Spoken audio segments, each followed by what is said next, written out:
Ya, Anda masih bersama kami di seputar Aceh. Pemirsa Wali Kota Banda Aceh Aminullah Usman meminta perusahaan daerah air minum Tirta Daroy menggratiskan tagihan air untuk seluruh tempat ibadah mulai dari masjid, menasah, dahyah, pesantren dan mushola di Banda Aceh selama 3 bulan.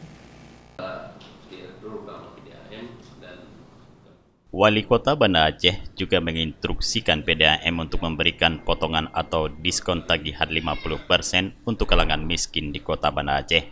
Pemberian gratis dan diskon tagihan air PDAM tersebut untuk membantu warga di tengah masa antisipasi penyebaran virus corona. Hal itu disampaikan Wali Kota Banda Aceh Aminullah Usman dalam konferensi pers di Pendopo Wali Kota Banda Aceh. Menurut Wali Kota Aminullah Usman, penggratisan tagihan air bagi seluruh rumah ibadah di Kota Banda Aceh ini mengingat sumber pendapatan masjid, menasah, dayah, pesantren dan musola sangat bergantung dari sumbangan dan sedekah masyarakat. Sehingga selama virus corona merebak di Aceh, pemasukan tersebut menurun drastis. Jadi karena kita tahu bahwa tempat-tempat ibadah ini adalah dukungan dari hamba Allah. Tapi kita tahu bahwa aktivitas di masjid saat ini sedang terjadi musibah COVID ini tentu akan terjadi penurunan. Jadi sehingga ibadah ini harus terus berjalan. Kita harapkan air adalah merupakan kebutuhan yang paling utama di masjid, di tempat-tempat ibadah.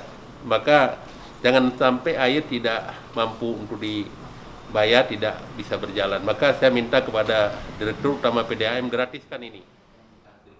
Sementara pemberian diskon 50% tagihan PDAM bagi warga miskin, menurut Wali Kota Aminullah, didasari kondisi di lapangan. Selama mewabahnya virus corona hingga masuk ke Aceh, sebagian besar pendapatan masyarakat miskin menurun drastis. Wali Kota Banda Aceh juga menjelaskan, bentuk upaya apapun yang dilakukan, bila masyarakat tidak punya kesadaran, maka semua upaya pencegahan yang dilakukan akan sia-sia. Karena itu, untuk memutuskan mata rantai penyebaran virus corona di Banda Aceh khususnya, masyarakat diminta meningkatkan kesadaran diri, diantaranya wajib mengenakan masker saat berada di luar rumah atau saat beraktivitas. Dari Banda Aceh, Tim Liputan Aceh TV melaporkan.